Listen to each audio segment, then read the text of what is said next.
Hello everyone, আমি পৌশালী একেবারে অন্যরকম একটা ইন্টারভিউ সেশন বা একটা ছোট্ট একটা বাইট সেশন মতো নিয়ে এসেছি আপনাদের কাছে। দেখতেই পাচ্ছেন স্ক্রিনে যাকে আমরা দেখতে পাচ্ছি তিনি কিন্তু টলিউডের ফিউচার হিরোইন। হ্যাঁ, হিরোইন হতে চাও কেন? ছোটবেলা থেকে ইচ্ছা। ছোটবেলা থেকে ইচ্ছা? এখন যে অনেক বড় হয়ে গেছো। না, ছোটই আছি। আপনারা যারা দাদাগিরির লাস্ট এপিসোডটা দেখেছেন, সানডের এপিসোডটা, আপনারা জানেন মীনাক্ষীর কিন্তু স্বপ্ন সে নায়িকা হতে চায়। এবং সবচেয়ে বড় কথা, মীনাক্ষী কিন্তু দাদাগিরি জিতে এসেছে। দাদাগিরির উইনিং ট্রফি।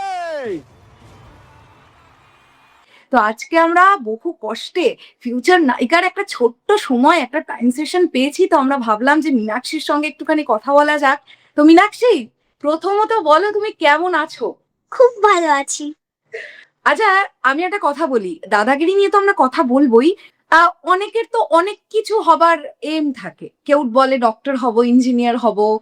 তো তোমার নায়িকা হওয়ার কেন লক্ষ্য? মানে আমার এতটা ইচ্ছে হয়ে গেছে, মানে ওটার দিকে আমার নজর পড়ে গেছে, ওর জন্য আমি ওটাই হবো। আচ্ছা, তাহলে তো তুমি নিশ্চয়ই বাংলা সিনেমা দেখো তুমি যখন নায়িকা হবে। আচ্ছা, তাহলে এই বাংলা সিনেমার মধ্যে তোমার সবচেয়ে ফেভারিট নায়িকা কে এখন? শুভশ্রী। শুভশ্রী গাঙ্গুলি সবচেয়ে ফেভারিট নায়িকা? ও মাই গড! আর সবচেয়ে ফেভারিট নায়ক কে? দেবাঙ্কে।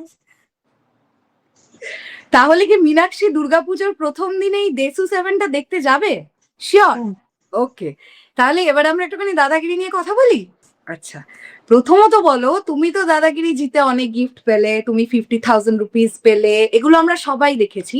তো দাদাগিরি জিতে আসবার পরে তুমি বাড়ির লোকের কাছ থেকে, মানে মা বাবার কাছ থেকে হতে পারে, দাদু দিদার কাছ থেকে হতে পারে, বা তোমার যারা আত্মীয় স্বজন তাদের কাছ থেকে কি কি গিফটস পেলে?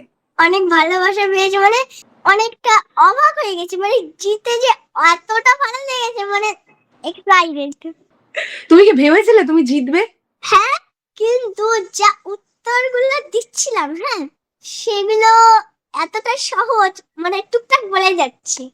টুকটাক বলা যাচ্ছিল না? তাহলে একদম লাস্টে কি ওই চাকার প্রশ্নটা ওই ট্রেন আর ট্রাকটা হয়ে গেল কি করে? ওটা কি একটু নার্ভাস হয়ে গেছিল? হ্যাঁ, কনফিউজ হয়ে গেছিলাম। ও, ওটা ট্রেন আর ট্রাকের মধ্যে কনফিউশন হয়ে গিয়েছিল, তাই না?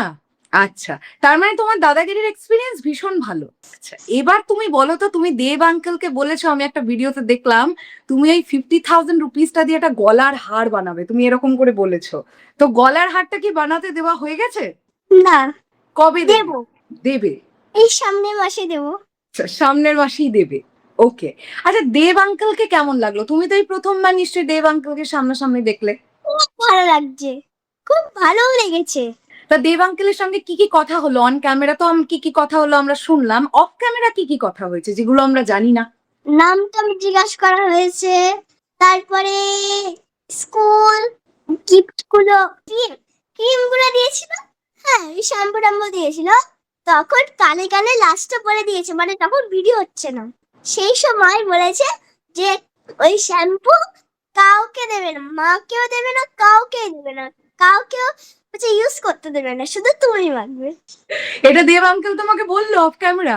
বাহ বাহ! তার মানে দেব আঙ্কেলের হিরোইন তুমি হয়েই যাচ্ছ, এটা নিয়ে কোনো সন্দেহ নেই। কি মনে হচ্ছে, হবে? হবে মনে হচ্ছে, তাই তো? আচ্ছা, এবার তুমি বলো, তোমার সঙ্গে আরো যারা যারা প্রতিযোগীরা ছিল, যারা দাদাগিরি খেললো তোমার সঙ্গে, তো তাদের সঙ্গে তোমার ফ্রেন্ডশিপ কেমন হলো? আমি তো দেখলাম দেবার্ষকে তোমার একদম পছন্দ হয়নি, তুমি নায়ক হিসেবে দেব আঙ্কেলকেই চাও। তো দেবার্ষের সঙ্গে যোগাযোগ কি খেলার পরে আর হয়েছে? আর বাকিদের সঙ্গে কি ফ্রেন্ডশিপটা হয়েছে ঠিকঠাক? হ্যাঁ, আগে হয়ে গেছে। তারা কেমন? তারা ভালো। ভালো? আচ্ছা, ওই যে আমরা দেখলাম এপিসোড চলাকালীন একজন বিরাট বড় শিম্পাঞ্জি এলেন, মনে আছে? যার সঙ্গে ডান্স করলে তোমরা। ভালো। ভাল্লুক ভাল্লুক না, গরিলা গরিলা। গরিলা গরিলা, তাহলে গরিলা তো এসেছিল। হ্যাঁ, আচ্ছা, তা গরিলাটা যখন এলো তখন কি ভয় পেয়েছিলে, নাকি আগে থেকে জানতে গরিলা আসবে? আগে থেকে জানতাম, কিন্তু মানে ওখানে যে রিয়াকশন করতে হবে ওটা ওইখান থেকে বলে দিয়েছে। ওকে ওকে, তার মানে কোয়েশ্চেন গুলো তোমার জন্য খুব ইজি ছিল এন্ড তুমি দাদাগিরি জিতে এলে, তাই তো?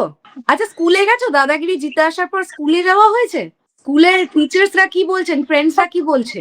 মানে বলেই যাচ্ছে যে তুই জিতে এসেছিস, অনেকটা মানে স্যাররা বলছে যে জিতে এসেছিস, খুব ভালো লাগছে আমাদের পক্ষের থেকে তোর, তুই মানে জিতে এসেছিস এইসব বলছে। আজকে বলছে যে আজকে গেছিলাম মানে ফার্স্টে, বলছে যে সেলিব্রিটি।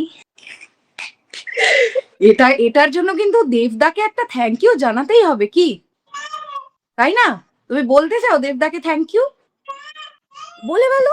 যে দেব আঙ্কেল তোমার জন্য অনেক থ্যাংক ইউ। দারুণ লাগলো আমার মীনাক্ষীর সঙ্গে কথা বলে, বা মীনাক্ষী তোমার সঙ্গে কথা বলে খুবই সুন্দর লাগলো। আর সত্যি অডিয়েন্সকে এটা বলতে চাই যে মীনাক্ষীকে আমরা এত সুন্দর একটা লুকে দাদাগিরি খেলতে দেখলাম, কিন্তু মীনাক্ষী মানে এমনি ন্যাচারালিও এতটাই কিউট, যতটা কিউট ওকে আপনারা দেখছেন। ভীষণ সুইট একটি মেয়ে এবং খুব মিষ্টি করেই কথা বলে আমরা দেখতে পেলাম। তো মীনাক্ষী, তুমি অডিয়েন্সদের জন্য কিছু বলতে চাও? যারা তোমার এই ভিডিওটা এখন দেখলেন, কি বলবে? যে তোমরাও এই ভিডিওটা দেখো, আর তোমরাও দেখেছো নাকি এটা একটু বলে জানবো। ও আচ্ছা, তোমার এপিসোড দেখেছে কিনা সেটা সবাইকে জানাতে হবে। হ্যাঁ। আচ্ছা, সেটা ভালো করে বলো। মানে আমার এপিসোডটা দেখেছে, যারা যারা দেখেনি তাদের সাথে আমি রাগ করবো, আর যারা আচ্ছা। যারা দেখেছে তারা বলবে। আচ্ছা, তো যারা যারা এখনো এপিসোডটা দেখেনি তারা কোথা থেকে দেখতে পারে তুমি কি জানো? কোথা থেকে? স্পোর্ট থেকে, জি5। জি5। হ্যাঁ, জি5 থেকে। তাহলে অডিয়েন্সকে বলে দাও যারা এখনো দেখেননি জি5 থেকে চট করে দেখে ফেলুন। যারা এখন দেখেননি তারা জি5 থেকে দেখুন। Thank you so much Meenakshi, অনেক অনেক কনগ্রাচুলেশন তোমাকে এগেইন, তুমি জিতেছো। খুব সুন্দর, ভীষণ এনজয় করেছি আমরা প্রত্যেকে তোমাদের এপিসোডটা। আর নিশ্চয়ই তোমার কাছে ওটা একটা অবশ্যই মেমোরেবল ডে হয়ে থাকবে। থ্যাংক ইউ, খুব ভালো লেগেছে। তুমি ভালো থেকো, আবার দেখা হবে, আবার কথা হবে কখনো না কখনো। ওকে, বাই মীনাক্ষী। তুমিও ভালো থেকো।